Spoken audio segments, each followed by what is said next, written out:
दोस्तों आज के इस वीडियो की शुरुआत आज के इस वीडियो के हीरो गगनयान से करते हैं। चंद्रयान के बाद अब भारत अपने नेक्स्ट मिशन गगनयान पर पूरे जोरों शोरों से काम कर रहा है। पूरे देश की आंखें इस बड़े पल का इंतजार कर रही हैं। ये पहला ऐसा मिशन है जिसमें भारत की धरती से 3 लोगों को 400 किलोमीटर के ऑर्बिट में 3 दिनों के लिए भेजा जाएगा और इसके बाद उनको हिंद महासागर में लैंड कराया जाएगा। जैसा कि मोदी जी ने कहा है कि ये गगनयान केवल 3 लोगों को स्पेस में लेकर नहीं जाएगा, बल्कि ये 140 करोड़ भारतीयों की इंस्पिरेशन को अपने साथ लेकर जाएगा। दोस्तों जब अमेरिका ने भी अपने प्रोजेक्ट मरकरी के तहत अपनी पहली मैन्ड स्पेस फ्लाइट लॉन्च की थी तो उसमें 18,000 करोड़ की लागत आई थी, लेकिन इंडिया आज इस प्रोजेक्ट को उससे भी आधी कॉस्ट में कंप्लीट कर रहा है। गगनयान मिशन का सबसे बड़ा माइलस्टोन ह्यूमंस को स्पेस में भेजना ही नहीं बल्कि उनको सुरक्षित धरती पर वापस लाना भी होगा।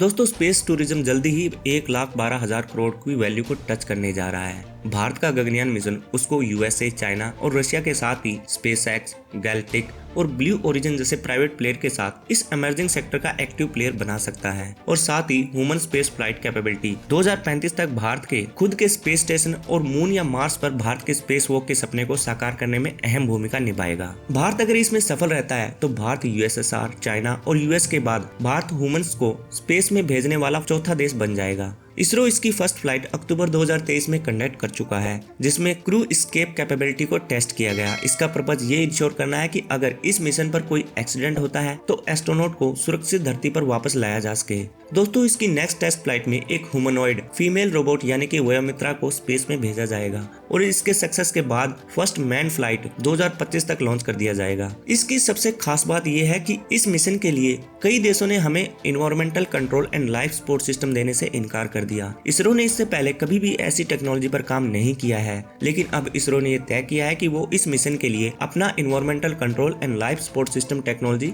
भारत में ही डेवलप करेगा। दोस्तों यहाँ पर आपको बता दूं कि सपोर्ट सिस्टम अर्थ के बाहर एटमॉस्फेयर में ह्यूमन लाइफ को सस्टेन करने के लिए बहुत जरूरी है। दोस्तों इस मिशन के लिए चुने गए इंडियन एयरफोर्स के पायलट को पिछले 4 सालों से ट्रेनिंग दी जा रही है और अब फाइनली इनके नाम भी पब्लिकली डिक्लेयर कर दिए गए हैं। इस लिस्ट में ग्रुप कैप्टन प्रशांत बालाकृष्णन नायर, अजीत कृष्णन, अंगद प्रताप के अलावा विंग कमांडर शुभांशु शुक्ला शामिल हैं। इनमें से एक पायलट साल के अंत में नासा के तहत स्पेस स्टेशन में जाएगा, जबकि बाकी के 3 भारत के गगनयान मिशन का हिस्सा होंगे। गगनयान के कैप्सूल में 3 एस्ट्रोनॉट कैरी करने की कैपेसिटी है, लेकिन अभी ये तय नहीं हुआ है कि इस मिशन पर कितने पायलट यानी 2 या 3 को भेजा जाएगा। दोस्तों ये डेवलपमेंट इंडिया के लिए एक बहुत बड़ा अचीवमेंट है, लेकिन इंडिया को ये मोमेंट गिफ्ट में नहीं मिला है, बल्कि इसके पीछे इंडिया की कड़ी मेहनत, निरंतर प्रयास और दशकों लंबा इंतजार शामिल है। दोस्तों 1962 में Indian national committee for space research को बनाया गया और 15 अगस्त 1969 को इसका नाम बदलकर इंडियन स्पेस रिसर्च ऑर्गेनाइजेशन यानी कि इसरो कर दिया गया। विक्रम साराभाई की डायरेक्शन में इसरो को फॉर्म किया गया। इसी बीच यूएसएसआर ने भी इंडिया को फ्री में सैटेलाइट लॉन्च करने का ऑफर दिया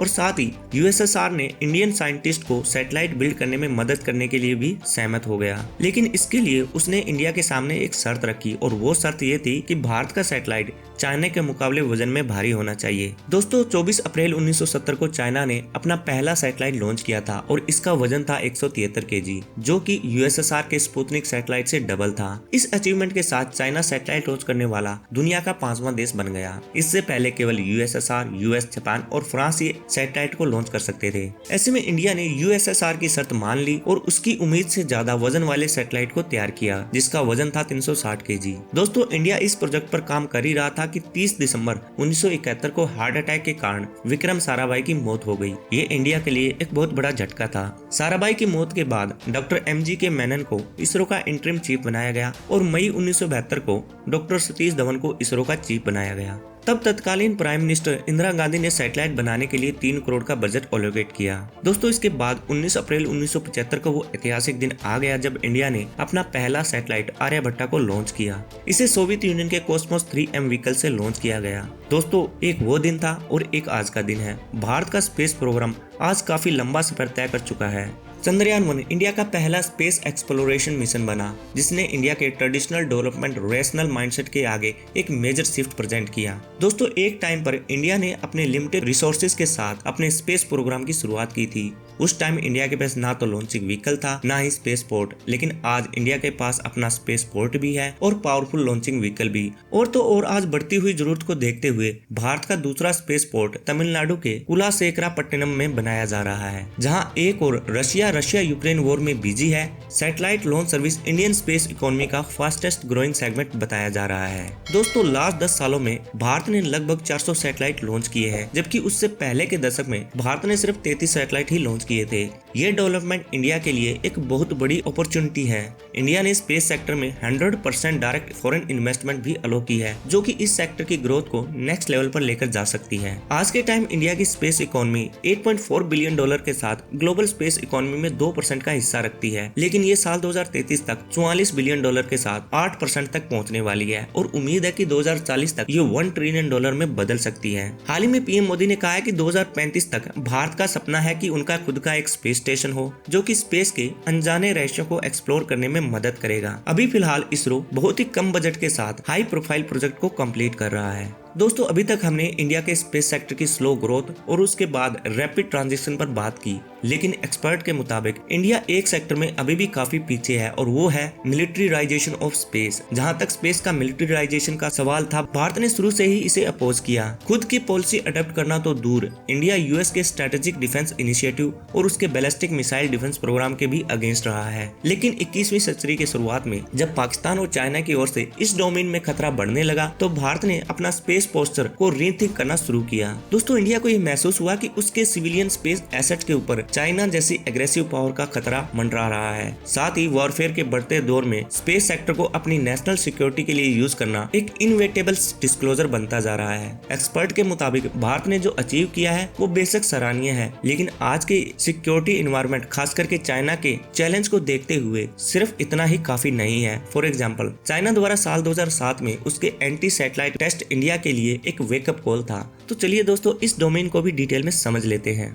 दोस्तों, स्पेस कोल्ड वॉर टाइम से ही सुपर पावर राइवलरी का सेंटर रहा है। यूएस और यूएसएसआर ने 1957 में स्पेस में मिलिट्री सैटेलाइट भेजकर इसकी शुरुआत करी थी। ये military satellite line of site के बियॉन्ड जाकर एक दूसरे की टेरिटरी में नजर रखने और कम्युनिकेशन के लिए लॉन्च की जाती थी। लेकिन आज स्पेस में इन एक्टिविटी में इंडिया और चाइना भी आगे बढ़ रहे हैं। दोस्तों, स्पेस के लिए बनाई गई 1967 आउटर स्पेस ट्रीटी, जिसका भारत भी सिग्नेटरी है, भारत इसका पार्ट 1982 में बना। ये ट्रीटी स्पेस में मास डिस्ट्रक्शन वेपन जैसे कि न्यूक्लियर, केमिकल और बायोलॉजिकल वेपन को डिप्लॉय करने से रोकती है, लेकिन ये स्पेस से बैलिस्टिक मिसाइल के लॉन्च पर रोक नहीं लगाती। लेकिन ये बार बार इस बात पर जोर देती है कि स्पेस का इस्तेमाल पीसफुल पर्पसेस के लिए किया जाना चाहिए। लेकिन इसके बावजूद भी स्पेस का मिलिट्री यूज बहुत तेजी से बढ़ता जा रहा है। दोस्तों, यहाँ पर हम चाइना का एग्जांपल ले सकते हैं। चाइना का space program People's Liberation Army द्वारा 1950 में बनाई गई सेकंड आर्टिलरी रेजिमेंट के नाम से जाना जाता है। चाइना का स्पेस प्रोग्राम उसके नेशनल ऑब्जेक्टिव में डीपली एम्बेडेड है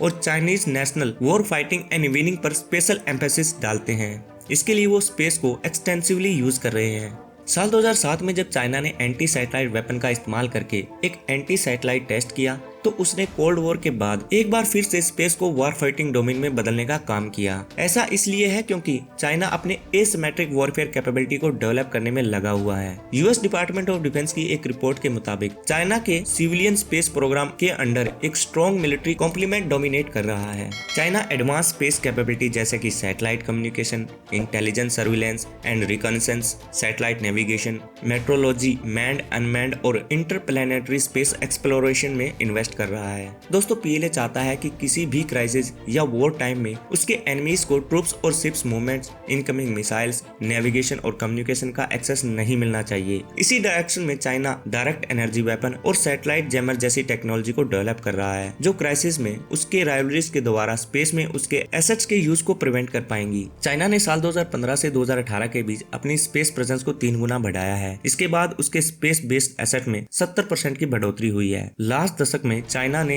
लॉन्चेस पर ईयर और सैटेलाइट नंबर को डबल कर दिया है। साल 2018 से चाइना अपने एनुअल लॉन्चेस में यूएस को भी पीछे छोड़ चुका है। 2021 में उसने 55 मिशन लॉन्च किए हैं। दोस्तों, स्पेस में अपने फर्स्ट एस्ट्रोनॉट को भेजने के बाद चाइना ने 20 सालों के अंदर रिकॉर्ड ब्रेकिंग सैटेलाइट भेजे हैं। साथ ही स्पेस स्टेशन सेटअप किया है, मार्स और मून पर रोवर भेजे हैं और 2030 तक जुपिटर को एक्सप्लोर करने का एम्बिशन रखता है। चाइना के ये इंटेंशन तब से सस्पेक्ट किए जा रहे हैं जब उसने साल 2015 में स्ट्रेटेजिक स्पेस फोर्स को PLA में एक इंडिपेंडेंट ब्रांच के रूप में सेटअप किया जो मेनली स्पेस, साइबर और इलेक्ट्रोमैग्नेटिक स्पेक्ट्रम को संभालती है। ऐसा उसने फ्यूचर में आने वाले इनफॉर्मलाइज्ड वॉर को टैकल करने के लिए किया है। उसी साल रशिया ने भी एक इंडिपेंडेंट स्पेस फोर्स की स्थापना की थी, जिसके बाद ट्रम्प एडमिनिस्ट्रेशन ने साल 2018 में यूनाइटेड स्टेट्स स्पेस फोर्स का गठन किया। इसी साल यूएस ने पहली बार नेशनल स्पेस स्ट्रेटेजी जारी की। यूएस ने माना कि उसके विरोधियों ने स्पेस को वॉर जोन में बदल दिया है और इसी सब के चलते सितंबर 2019 में फ्रांस ने भी एक स्पेस कमांड की स्थापना की।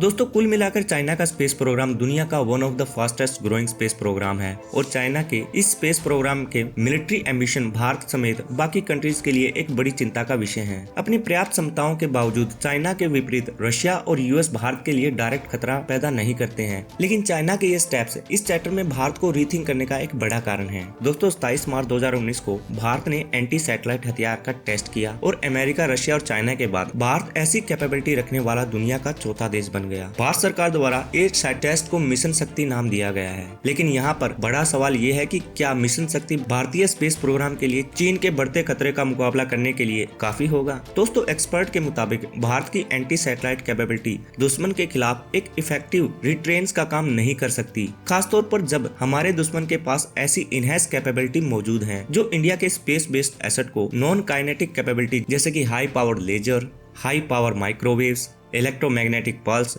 जैमिंग एंड स्पूफिंग के जरिए डिस्ट्रॉय कर सकती है। दोस्तों, 2019 में अपनी मिलिट्री स्पेस कैपेबिलिटी को कमांड करने के लिए डिफेंस स्पेस एजेंसी और डिफेंस स्पेस रिसर्च ऑर्गेनाइजेशन भी स्टैब्लिश की गई हैं। साथ ही गुजरात में ऑर्गेनाइज किए गए डिफेंस एक्सपो 2022 की साइडलाइन पर भी भारत ने मिशन डिफेंस को लॉन्च किया है, जिसमें इंडिया में डिफेंस टेक्नोलॉजी और स्पेस डिप्लोमेसी में प्राइवेट सेक्टर की एंट्री को सिग्निफिकेंट बूस्ट दिया है। दोस्तों, प्राइवेट सेक्टर की एंट्री इनोवेशन को बूस्ट करती है। फॉर एग्जाम्पल, 2021 में पेंटागन ने अपना रॉकेट कार्गो प्रोग्राम अनाउंस किया। बोइंग C-70 एयरक्राफ्ट के लोड के बराबर का ये कार्गो डिलीवर कर सकता है। इसके तहत स्पेसएक्स की स्टारशिप को यूज करके दुनिया के किसी भी कोने में इतना कार्गो 1 घंटे में डिलीवर किया जा सकता है। दोस्तों, जनवरी 2022 में स्पेसएक्स को $102 मिलियन का कॉन्ट्रैक्ट दिया गया है और तभी से अमेरिका का department of defence in rockets को रैपिड लॉजिस्टिक ट्रांसफर के लिए तैयार कर रहा है। इसका ह्यूमैनिटेरियन एड, एम्यूनिशन और व्हीकल्स यहाँ तक के डिफेंस पर्सनल को डिप्लॉय करने के लिए भी यूज किया जा सकता है। आज इंडिया में इस डोमेन में प्राइवेट सेक्टर की एंट्री और साथ ही साथ डिफेंस मैन्युफैक्चरिंग के साथ इसका कन्वर्जन प्राइवेट प्लेयर्स के इंटरेस्ट को बूस्ट कर रहा है। साथ ही ये स्टेप स्पेस में इंडिया के सेल्फ रिलायंस के लिए बहुत इंपॉर्टेंट है। दोस्तों, इसको मद्देनजर रखते हुए इंडिया की कैबिनेट कमेटी ऑन सिक्योरिटी ने इंडियन स्पेस पॉलिसी 2023 अनाउंस की है।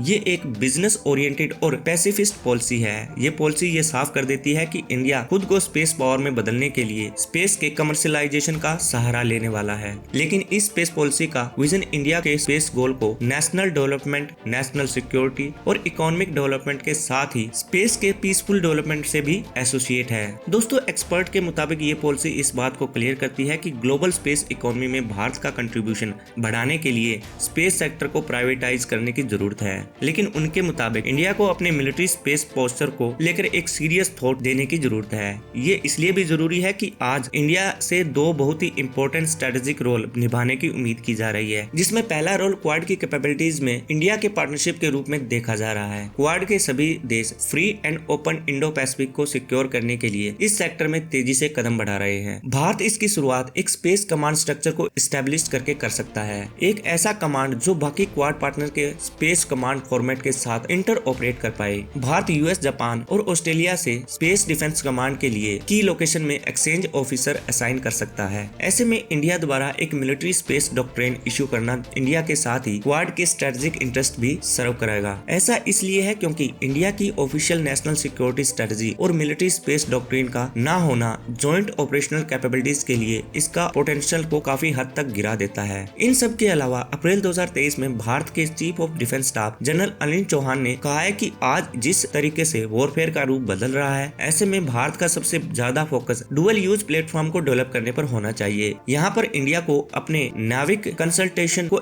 एक्सपेंड करके as a space based intelligence, surveillance and reconnaissance और सिक्योर सैटेलाइट असिस्टेड कम्युनिकेशन के लिए कटिंग एज टेक्नोलॉजी पर ध्यान देने की जरूरत है। हाल ही में इंडिया ने यूएस के साथ अपनी मिलिट्री कोऑपरेशन को बढ़ाने के लिए basic exchange and cooperation agreement sign किया। ये इंडिया को यूएस के geospatial satellite data, sensitive information और रियल टाइम एक्सेस प्रोवाइड कराएगा। डीआरडीओ के चीफ सोमवीर वी कामत का कहना है कि आज इंडिया को greater space situational awareness, resilient space system और इनहेंस आईएसआर कैपेबिलिटीज डेवलप करने की जरूरत है, जिसके लिए उन्होंने इंडिया के प्राइवेट स्पेस सेक्टर और एकेडमीज को कोलैबोरेट करने के लिए प्रोत्साहित किया है। और इसी डायरेक्शन में डेडिकेटेड मिलिट्री पॉलिसी का क्लियर पोस्चर भारत की इमेज को बूस्ट करने के साथ साथ स्पेस में भारत के रिस्पॉन्सिबल बिहेवियर को भी इंश्योरेंस प्रोवाइड कराएगा। और इन सब में ग्लोबल पॉलिटिक्स में इंडिया के ओवरऑल पोस्चर पर भी एक पॉजिटिव इम्पैक्ट देखने को मिलेगा। दोस्तों, आपकी इस पर क्या राय है? वीडियो के कमेंट सेक्शन में हमसे जरूर शेयर करें। अगर वीडियो इन्फॉर्मेटिव लगी है तो लाइक करें, शेयर करें और चैनल को सब्सक्राइब।